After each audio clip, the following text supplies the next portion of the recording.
Mga kaibigan, isang magandang gabi ho sa ating lahat na kung saan nagpapasalamat ho tayo.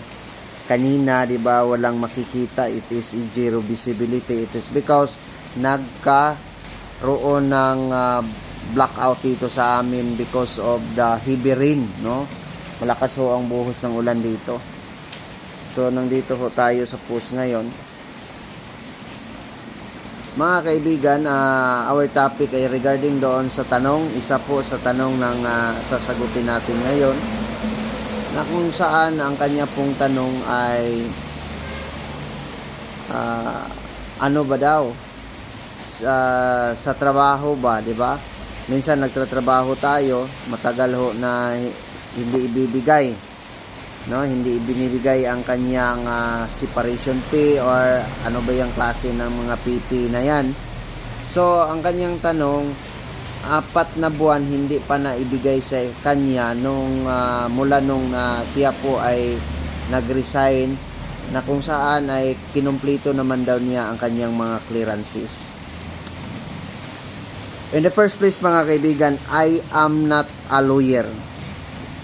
No, I am not a lawyer, but I have a little bit of knowledge regarding about law for today's vlog, for today's night video. Mga kaibigan, maraming salamat. Ang aking sagot po, that is illegal, no? Illegal na siya. Bakit? That is labag ho sa labor, no, yung ibinigay ng Labor and Employment number 6 series of 2020, no.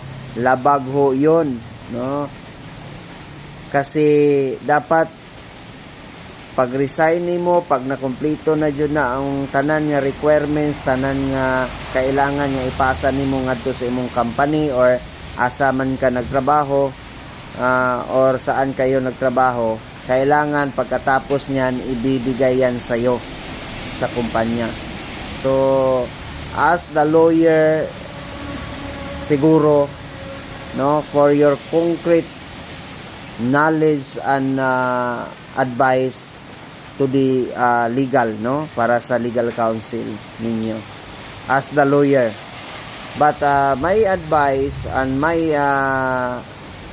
answer, ito na, no, illegal na siya according to the number 6, no, series of 2020.